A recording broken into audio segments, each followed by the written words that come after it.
There are certain memories that function more like a scar on your subconscious than a nostalgic moment. They sit there, buried under layers of time, until a random trigger, like the sound of wind whistling through a crack or the smell of damp wood, pulls you right back to that terrifying instant. This story is the reason I never step foot into unfinished construction sites at night anymore. It happened in the summer of 2014. I was about 13 years old. My parents had just separated, and to get a fresh start, my dad rented a townhouse in a new development out in the suburbs. The area was called Pine Creek, but my brother Alex and I jokingly called it Ghost Town. The reason was simple. The project was only half finished. Only about 3 blocks in the front were inhabited. The rest, stretching endlessly behind our house, were dozens of skeletal, unfinished frames of houses, standing silent next to a dense pine forest. During the day, it looked boring but safe. Fresh asphalt, manicured lawns. But when night fell, the emptiness turned into something else. The streetlights were sparse, leaving massive pockets of darkness between the homes. That weekend, my 2 best friends, Chris and Sam, came over for a sleepover. My dad, wanting to be the cool parent, let us play outside as long as we didn't stray too far from the main street. Around 9:30 p.m., bored of video games, Chris suggested we play Manhunt. For those who don't know, it's basically hide and seek on steroids. One team hides, the other hunts with flashlights. We all silently agreed that the boundaries included the unfinished construction zone. Even though my dad had explicitly forbidden us from going there, being 13, the rule only made the game more exciting. I was on a team with Sam. Alex and Chris were the hunters. After the count, Sam and I sprinted into the darkness, heading toward the skeleton houses near the tree line. The night air was thick and humid. Crickets were chirping everywhere, occasionally drowned out by the crunch of our sneakers on the gravel. We picked a house at the very end of the cul-de-sac. It was just a wooden frame with a temporary roof, sitting right next to the chain-link fence that separated the property from the woods. "This is perfect," Sam whispered, his breath visible in the cool night air. We climbed over a pile of plywood and crouched down in the corner of what would probably be a living room. 10 minutes passed. The adrenaline faded, replaced by boredom and a vague sense of unease. It was so quiet I could hear the wind whistling through the empty window frames. "They're never gonna find us," I whispered, shifting my legs which were starting to fall asleep. "Shh!" Sam suddenly yanked my sleeve, his eyes wide, staring out the window toward the woods. "I think I just saw a flashlight." I squinted into the dark. Outside, the weak moonlight filtered through the trees, casting patchy shadows on the ground. There was no flashlight, but there was something. About 20 yards away, just on the other side of the fence, right where the construction site met the forest, a figure was standing there. The first thing that hit me wasn't just that someone was there, it was what they were wearing. It wasn't Alex or Chris. The figure was tall, abnormally bulky. In the dim light, I realized it was a full-body mascot costume. Specifically, a bunny. But this wasn't some cute Easter bunny you see at the mall. The fur, which was supposed to be white, was matted with dirt and stained with these large brownish-gray patches, like it had been dragged through the mud for years. The oversized head was tilted to the side, with long, floppy ears that hung down lifelessly. "Is that Alex messing with us?" Sam whispered. His voice was trembling. I could feel his grip tightening on my arm. I shook my head, my throat dry. "No way. Alex doesn't have a suit like that." The scariest part wasn't his presence. It was his stillness. He stood there like a statue, facing directly at the unfinished house where we were hiding. Even though the mascot head had giant, plastic, soulless eyes, I had this overwhelming gut feeling that he was looking right through the darkness, through the wooden frames, and staring directly at us. Time seemed to freeze. I don't know how long we crouched there, staring at that filthy rabbit man. Maybe a minute, maybe 5. The silence of the night suddenly felt heavy, like lead. Then, he moved. He didn't charge at us. He didn't scream. He simply raised one arm, stiffly, like a robot, and gave a slow, mechanical wave. But what froze my blood was his other hand. He was holding something long and metallic, reflecting the cold moonlight. It looked like a rusty crowbar. "Run," Sam hissed. We didn't care about being quiet anymore. We bolted out the back of the frame house, scrambling over the construction debris. The gravel sounded like firecrackers under our feet. I didn't dare look back. I just ran toward the distant streetlights of the inhabited block. We found Alex and Chris walking casually near the intersection. "Found you!" Chris yelled, but his smile vanished when he saw our pale faces. "Home. Now!" I gasped, practically shoving Alex toward our house. Once we were inside with the doors locked, we told them what we saw. Chris, being the skeptic, laughed it off at first, saying it was probably a drunk guy or our imagination. But seeing Sam still shivering on the couch killed the mood. We didn't tell my dad. Partly because we didn't want to get in trouble for going into the construction zone, and partly because we wanted to believe it was just a prank. That night, we all camped out in the living room downstairs. Eventually, exhaustion took over, and everyone fell asleep. Everyone, except me. Around 2 a.m., I woke up with a burning thirst. My throat felt like sandpaper. The house was silent, except for Chris's rhythmic snoring. I tiptoed into the kitchen to get some water. The kitchen had a large sliding glass door that looked out into the backyard. Our yard didn't have a fence yet. It just opened up into the empty lot that stretched all the way back to those unfinished houses. As I was filling my glass from the tap, I heard a sound. Tap, tap. It came from the glass door. Small, sharp, like a fingernail against the pane. My heart stopped. I stood frozen, gripping the glass. Every instinct told me not to look, to run upstairs and get my dad. But that stupid curiosity, the kind that gets people killed in horror movies, made me turn my head. The blinds weren't fully closed. There was a gap, maybe 8 inches wide, and through that gap, illuminated by the neighbor's porch light, I saw it. The dirty gray rabbit fur. He was standing right against the glass. The face of the mascot head was pressed so hard against the door that the plastic nose was flattened. Those soulless plastic eyes were staring right into the kitchen, right at me. But the worst part wasn't the costume. It was what I saw underneath. Where the neck of the mascot head met the suit, there was a gap. I saw exposed skin. It was wrinkled, raw, and a deep purplish red. Like a burn victim. He wasn't tapping anymore. He just stood there. And I swear, I could hear his heavy, raspy breathing through the thick glass. I screamed. My scream tore through the silent house. I dropped the glass, the sound of shattering crystal mixing with my voice.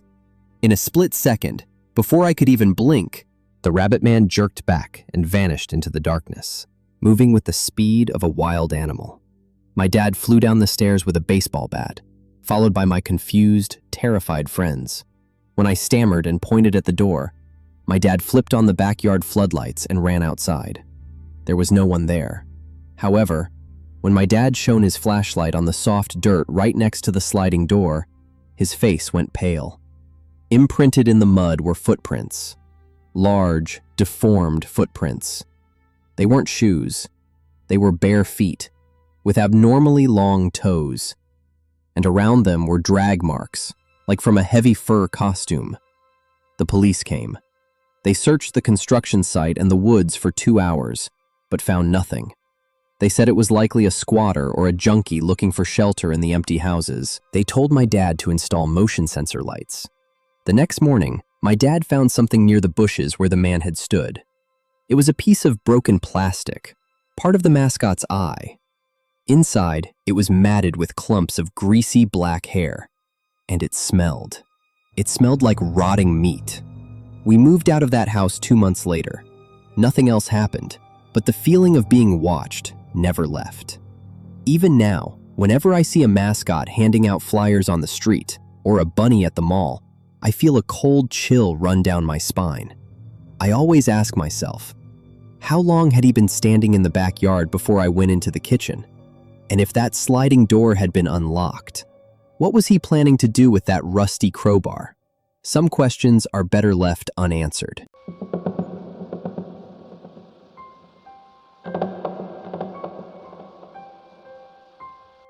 They say that intuition is the most primal gift left over from our ancestors. It's that knot in your stomach that warns you something is wrong, even when everything right in front of your eyes looks completely normal. I never really believed in that, until a late afternoon in November of 2015. This story is the reason I never take shortcuts through wooded areas anymore. I grew up in a small town called Crestwood. It's the kind of place where everyone knows everyone, and the concept of danger usually only exists on the 6 o'clock news. I was 15 at the time, and I had a routine of biking home after basketball practice. The main road to my house was winding, so I usually took Blackwood Trail, a narrow gravel path cutting through a stretch of old pine forest that separated the school from the east side neighborhoods. Around 5:15 p.m., the sky was starting to turn that specific shade of gray you only see in late autumn. The air was cold and dry. The only sound was my tires crunching rhythmically on the gravel, breaking the dead silence of the woods. About halfway down the trail, there was an old structure the local kids called the bunker. In reality, it was just a concrete water pump station abandoned since the 90s. It sat back about 20 yards into the woods, covered in vines and always locked tight with a massive rusty padlock. I had passed it hundreds of times and never gave it a second glance. But today was different. As I biked past, I noticed something odd out of the corner of my eye. The heavy iron door of the pump station, which was always sealed shut, was slightly ajar. The rusty padlock was gone. I should have kept pedaling. I should have put my head down, sprinted home, and had dinner with my parents. But the curiosity of a 15-year-old sometimes overrides survival instincts. I squeezed the brakes, skidding to a halt. I told myself that maybe some local kids had broken the lock to smoke or tag graffiti inside. I propped my bike against a tree and crept toward the station. The woods were eerily quiet. No birds, no wind, just the sound of dry leaves crumbling under my sneakers. As I got close to the iron door, a damp, musty smell hit me. The scent of wet concrete and something that smelled like spoiled meat. I reached out to push the door open, but then I heard it. A sound. It wasn't talking. It wasn't kids laughing. It was humming. A deep, broken melody, like someone trying to soothe a baby to sleep, but completely off-key. My heart started pounding against my ribs. I peered through the 2-inch crack in the door. Inside, it was pitch black, except for a weak glow coming from a camping lantern on the floor. In the corner of the room, with his back to the door, was a man. He was wearing a filthy camouflage jacket, squatting on the concrete floor. He was fiddling with something in his hands. The metallic clink of an object echoed against the creepy humming. Then, he stopped abruptly. The humming cut off. A cold chill shot down my spine. My gut told me he knew I was there. I held my breath, my body seizing up. The man slowly turned his head, painfully slow. In the dim light from the lantern, I saw his face. It was gaunt, with a wild, matted beard, but his eyes were wide, practically glowing with a look of pure insanity. And he was smiling, a smile that showed yellowed, rotting teeth. In his hand wasn't a spray can or a cigarette. It was a long, shiny hunting knife. "Found you," he whispered. His voice was raspy, like gravel grinding together. Adrenaline exploded in my veins. I couldn't scream. I turned and sprinted back toward my bike. "Don't leave yet," he roared from behind me. Then came the sound of the iron door slamming against the wall and heavy footsteps chasing me. Thud, thud, thud. His heavy boots hitting the forest floor sounded like sledgehammers. I grabbed my bike, hands shaking so hard I almost dropped it. I jumped on and pedaled like a maniac. I didn't dare look back, but I could hear him crashing through the brush, snapping branches, getting closer. The path ahead was a long slope. I put every ounce of strength into my legs. The man behind me started screaming nonsense words, followed by maniacal laughter echoing through the darkening trees. I didn't stop until I burst out of the tree line and saw the orange streetlights of the neighborhood. I rode straight home, locked the door, and collapsed on the living room floor, gasping for air. My parents called the police immediately after I managed to explain what happened. 2 officers arrived about 20 minutes later. They took me back to the scene to point it out, even though every cell in my body wanted to stay away. When we got to the pump station, the iron door was wide open. But the man was gone.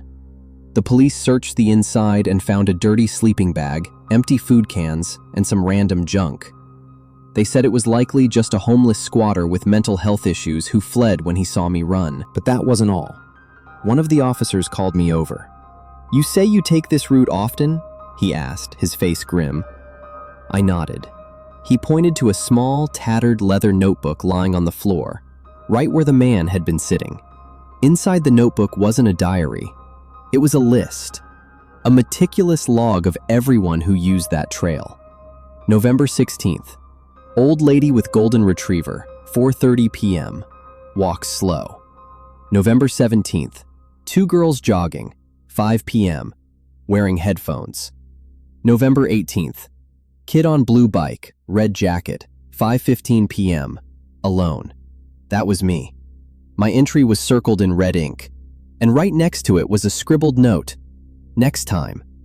The police never found that man. They welded the door shut the following week. But even now, whenever I'm walking alone and I hear dry leaves crunching behind me, or a faint humming, I think of those glowing eyes in the dark, and I wonder, how many times had he sat there watching me before I decided to stop? And where is he now, with his notebook and a new list of names?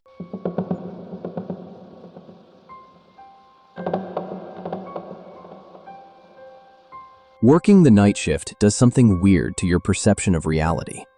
Things that are completely normal during the day, like a tree shadow, a stray cat, or the whistling wind, become distorted and ominous under the sickly yellow glow of streetlights. I've been a night security guard for 5 years, and I always prided myself on not being easily spooked. But the events of autumn 2019 at the Iron Hill scrapyard changed that forever. Iron Hill is a massive junkyard for wrecked cars, isolated in the suburbs and surrounded by miles of harvested, dried-out cornfields. My job was simple: do a perimeter check once every hour to make sure no teenagers were sneaking in to steal parts or catalytic converters. It was a typical October night. The air was freezing, and the wind was relentless. It howled through the stacks of crushed cars, creating sounds that sounded like twisting metal or screaming. Around 2 a.m., I started my 3rd round of patrols. I had the junkyard's guard dog with me, an old German shepherd named Rex. Rex was usually lazy, preferring to sleep by the heater in the guard shack, but tonight, he was acting strange. As soon as we stepped outside, the fur on his neck stood straight up. He kept letting out a low, guttural growl, his eyes glued to the western fence line. The west side borders the dry cornfield directly. A floodlight had blown out in that section a few days prior, creating a massive pocket of darkness right at the edge of the property. As I approached the fence, Rex suddenly stopped. He didn't bark. Instead, he backed up behind my legs, his tail tucked tight. That reaction sent a cold shiver down my spine. Rex never backed down, not even from coyotes. I pulled out my heavy-duty flashlight and aimed the beam into the darkness beyond the chain-link fence. "Who's there?" I shouted, trying to keep my voice steady. No answer. Just the sound of the wind rustling through the dry, broken cornstalks. It sounded like 1,000 whispers. I swept the beam back and forth, and then the light caught something about 50 feet into the field. There was something standing amidst the corn. At first glance, I thought it was a scarecrow left behind by the farmers. But as I squinted, I realized it was a person. A person wearing a pristine white hazmat-style coverall, the kind forensic teams wear. The white fabric reflected my flashlight beam blindingly against the pitch-black night. The figure was facing away from me, completely motionless. arms hanging by their sides, heads slightly bowed, as if they were praying or staring at the ground. "Hey, this is private property," I yelled again, my hand resting on the baton at my belt. Still no response. The figure in white didn't flinch, not even an inch. Their absolute stillness in the middle of a windy field created a surreal, terrifying contrast. Why would someone in a hazmat suit be standing in a cornfield at 2 a.m.? Then, slowly, mechanically, the figure turned its head. At that distance, I couldn't make out a face, but I could see he was wearing a mask. Not a Halloween mask, but a black industrial respirator covering the lower half of his face. His eyes, or rather, the dark hollows under his hood, seemed to stare right through me. Suddenly, Rex let out a sharp yelp and yanked the leash, dragging me back toward the guard shack. My gut feeling kicked in hard. I shouldn't be here. There was a threat radiating from that man's calmness. A cold, calculated malice I had never felt before. I clicked off my light and retreated, deciding to lock myself in the booth and call the cops. I didn't get paid enough to confront psychos in weird costumes. I sat in the booth, watching the monitors, but the camera angle was too dark. 30 minutes passed in silence. I started to convince myself it was just a drunk wanderer or a prank. I was wrong. Around 3:30 a.m., a massive boom shook the guard shack. I jumped up and looked out the window. The entire western sky was glowing orange. An inferno was raging in the cornfield, spreading at a terrifying speed thanks to the wind.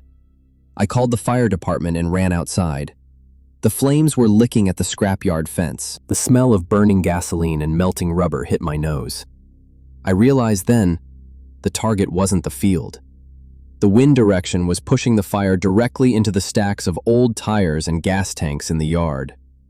Firefighters arrived just in time to stop it from consuming the whole facility, but a huge section of the fence and field was incinerated. The next morning, arson investigators found the cause. They found traces of accelerant all over where the man had been standing. But the most chilling part was what they found right at the spot where I saw him. Buried under the ash were dozens of burnt-out matchsticks and an open Zippo lighter. The police concluded that the man wasn't just randomly setting a fire. He had been waiting. He waited for over an hour after I saw him. Why? Because at 2 a.m., the wind was blowing away from the yard. He stood there like a statue, waiting for the wind to shift direction toward the scrapyard, toward the fuel tanks, and toward me. He wanted a disaster, not just a grass fire. Every time I think back to that night, I feel sick. The image of that white figure in the respirator mask, standing immobile in the field, holding a lighter and waiting for the wind to turn. That is the definition of pure evil. He was never caught. And sometimes, on quiet shifts, I still catch myself staring into the darkness at the edge of the field, wondering if he's out there, patiently waiting for another chance.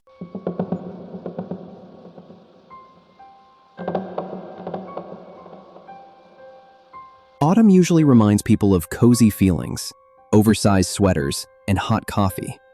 But for me, autumn always carries a specific scent that makes my stomach turn. The sickly sweet, overwhelming smell of apples rotting on the ground. This story happened in November of 2016 in a small town in upstate New York, where old apple orchards outnumber the population. It was a gloomy Saturday. My best friend, Ryan, and I decided to take a shortcut through the Miller family's orchard to get to the bus stop. This orchard spanned dozens of acres, but rumors said old Mr. Miller was too frail to harvest anymore, so most of the apples were left to drop and rot. It was around 4 p.m., but the thick fog made it look like it was already 7 p.m. The silence was absolute, broken only by our footsteps crunching on the dry leaves and the occasional thud of apples falling somewhere in the mist. We had been walking for about 10 minutes when Ryan suddenly stopped. He jerked his chin toward the left. "Hey, look at that. Old man Miller is really stepping up his game, huh?" I looked where he was pointing. About 20 yards away, between two rows of skeletal, leafless trees, a figure was standing. It was a mannequin. It wasn't the shiny plastic kind you see in clothing stores. This one looked ancient, the white paint peeling off in patches, revealing a gray material underneath. It was wearing an oversized, moth-eaten suit jacket and a fedora hat that obscured half its face. The weirdest part was its posture. It was leaning sideways, one hand resting against an apple tree, the other arm hanging limp, like a gentleman waiting for someone. Probably to scare off crows or teenagers, I shrugged, though I immediately got a bad gut feeling. There was something very wrong about its proportions. That hanging arm. It was too long. It hung down past its knees. Ryan, being curious and reckless, picked up a rotting apple from the ground. I bet I can hit its hat. Don't, I warned. Let's just go. But Ryan threw it anyway. The apple sailed through the air and hit the mannequin square on the shoulder with a wet thwack. The figure didn't budge. It remained perfectly still, leaning against the tree. We laughed nervously and kept walking, but my smile faded instantly. I couldn't shake the feeling of eyes burning into the back of my neck. We walked another 50 yards or so when the fog started getting thicker. "Wait," Ryan whispered, his voice cracking. "Do you hear that?" I stopped, holding my breath to listen. Swish, swish, the sound of dry leaves dragging. It didn't sound like footsteps. It sounded like someone dragging a heavy sack across the ground, and it was coming from behind us. I slowly turned around. My heart stopped. The mannequin. It wasn't by the tree anymore. It was standing right in the middle of the path, only about 30 feet away from us. Same leaning posture, same baggy suit. But this time, its head. That peeling white plastic head was tilted up. Under the fedora, I couldn't see any eyes or nose. Just a smooth, featureless plastic surface. "Run!" I hissed through my teeth. Ryan didn't need to be told twice. We both sprinted blindly through the rows of trees. Dry apple branches whipped against my face and hands, stinging like crazy, but I didn't dare stop. The fog was disorienting. We were running on pure instinct. After about 2 minutes of full-on sprinting, we stopped to catch our breath, thinking we had lost it. What the hell was that?" Ryan gasped, his face completely drained of color. I was about to answer when a sound came from right beside us. Crack! The sound of a dry branch snapping, to my right, very close. I whipped my head around, and that image will probably haunt me for the rest of my life. The mannequin was right behind a large tree trunk, less than 6 feet away from me. This time, I saw clearly that it wasn't plastic. That peeling white skin was real skin covered in paint. And that oversized arm was reaching out, thin fingers like dead twigs slowly inching toward my shoulder. It wasn't breathing. It was completely silent. I let out a blood-curdling scream, the adrenaline explosion helping me run faster than I ever had in my life. I heard Ryan screaming behind me, and a heavy thud, thud, thud chasing us. Not a dragging sound anymore. It was the sound of sprinting. That thing was running. We burst out of the orchard, sliding down into a drainage ditch by the main road. The headlights of passing trucks had never looked so beautiful. We scrambled up and looked back toward the orchard. The wall of thick fog obscured everything. Nothing chased us out to the road, but right at the boundary between the first row of trees and the ditch, I saw that white shape. It was leaning against a tree, one arm hanging past its knees, the fedora covering its faceless head. It stood there, watching us, until a truck drove by and blocked our view. When the truck passed, it was gone. Local police checked the orchard later after Ryan's parents called them. They didn't find any mannequin. However, they found a small underground burrow camouflaged under a pile of dry leaves near where we first saw it.